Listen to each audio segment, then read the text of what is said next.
Auzubillahiminash-shaytanir-rajim. Bismillahir-rahmanir-rahim. Hello, I am Dar Shaukat, and today in this lecture we will discuss about the monarchy and democracy in Nepal.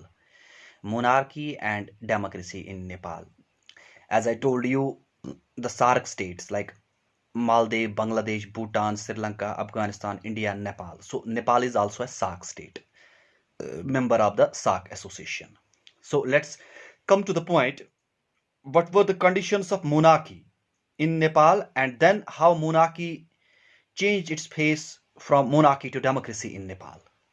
यानी पहले नेपाल के अंदर monarchy हुआ करती थी, उसके बाद वहां पे डेमोक्रेसी आ गई. हाउ?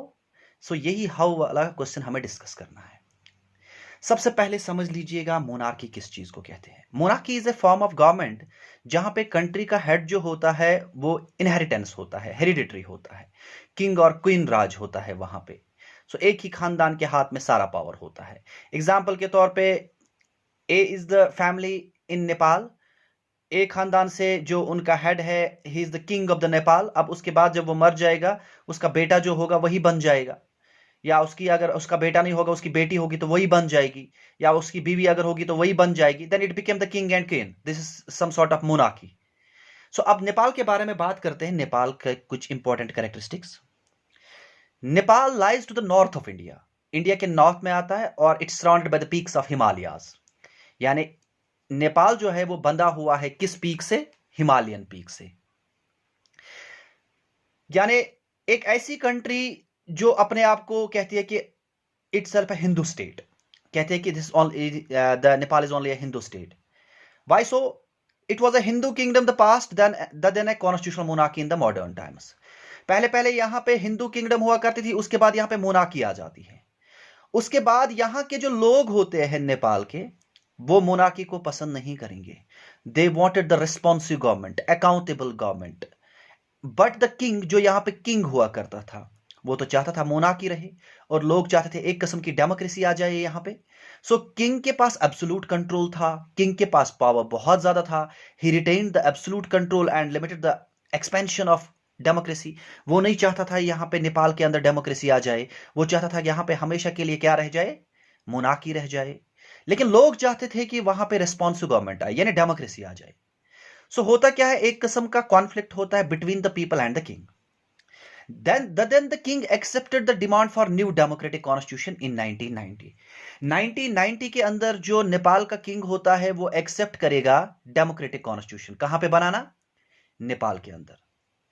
उसके बाद यहां पे तो जब डेमोक्रेटिक गवर्नमेंट बन जाती है, उसका टेन्योर जो रह जाता है वो बहुत ज्यादा शॉर्ट रह जाता है, and was a troubled career बहुत ज्यादा. ड्यूरिंग द 90s क्या होता है, यहां पे नेपाल के अंदर एक नया ग्रुप उभर के आएगा. उस ग्रुप को हम कहते हैं मियोस्ट्स. मियोस्ट्स याद रखिएगा, मियोस्ट्स जो है ये एक पार्टी, एक कम्युनिस्ट पार्टी. ये किसकी आइडियोलॉजी को सपोर्ट करते हैं? मार्क्स, लेनिन एंड माओ जेडंग. और ये जो मियोस्ट्स है ये गोरिल्ला वॉरफेयर पे ज्यादा भरोसा करते, कहते हैं कि इंडिविजुअल के पास एब्सोल्यूट फ्रीडम होना चाहिए, इंडिविजुअल के पास एब्सोल्यूट फ्रीडम होना चाहिए, कंप्लीट फ्रीडम होना चाहिए, वो किसी रिस्ट्रिक्शन के अंदर नहीं होना चाहिए. सो यहां पे फिर नेपाल के अंदर ट्रायंगुलर सिचुएशन बन जाती है. एक साइड से जो किंग था वो चाहता था मोनार्की बरकरार रहे, लोग चाहते थे डेमोक्रेसी रहे, मियोस्ट्स चाहते थे यहां पे कम्युनिस्ट सरकार रहे. सो वो जो मियोस्ट्स है वो भी अगेंस्ट चले जाते हैं. किसके अगेंस्ट? किंग के against. And this led to the violent conflict between the Maoist guerrillas and the armed force of king. इससे बहुत ज्यादा कॉन्फ्लिक्ट हो जाता है मियोस्ट्स के बीच में, और जो किंग था वहां पे उसकी आर्मी के बीच में बहुत बड़ा कॉन्फ्लिक्ट हो जाएगा. So the situation was a triangular conflict. उसके बाद इन 2002 क्या होता है?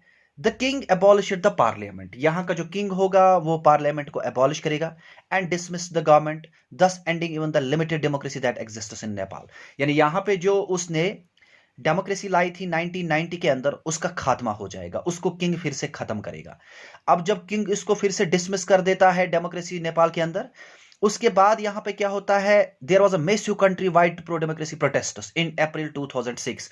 अप्रैल 2006 के अंदर यहां पे बहुत बड़ा प्रोटेस्ट हो जाएगा. यहां के लोग सड़कों पे निकलेंगे और वो किंग को बहुत ज्यादा फोर्स करेंगे to restore the house of the representative that was dissolved in April 2002, यानी जो 2002 के अंदर किंग ने वहां पे वो डेमोक्रेसी खत्म की थी, पार्लियामेंट का पावर खत्म किया था, डेमोक्रेसी का वो कंसेप्ट जो एक बार लेके आए थे वो खत्म हो गया था। सो लोग सड़कों पे आ गए, यहां पे प्रोटेस्ट किया और किंग से कहा जल्दी से उसको फिर से क्या किया जाए, रेस्टोर किया जाए। उसके बाद the movement was led by the 7 party alliance. ये जो प्रोटेस्ट था इनका लेड कर रहा था 7 party alliance. The Maoists and the social activities, Nepal is undergoing a unique moment because it's moving towards the formation of constituent assembly that will write the constitution for Nepal. उसके बाद यहाँ पे ये कंडीशन सॉल्व हो जाती है, मोनार्की भी खत्म हो जाती है और मियोस्टस का भी कहीं हद तक जो है वो खत्म हो जाता, उनका पावर भी खत्म हो जाता है और फाइनली यहाँ पे क्या आ जाती है, यहाँ पे डेमोक्रेसी आ जाती है। और यहाँ पे फिर एक कॉन्स्टिट्यूएंट असेंबली बनेगी और कॉन्स्टिट्यूएंट असेंबली नेपाल का कॉन्स्टिट्यूशन बनाएगी। यानी रिसेंट ऐसी कौन सी कंट्री है जिसने अपना कॉन्स्टिट्यूशन बनाया? The answer is the Nepal. कब बनाया उन्होंने? यानी पहली कंट्री ऐसी जिसने तकरीबन अपना कॉन्स्टिट्यूशन 5 बार मॉडिफाई किया और 20 सितंबर 2015 के अंदर फाइनली वो अपना कॉन्स्टिट्यूशन बना के लेके आते हैं according to the needs and aspirations and wishes of the people.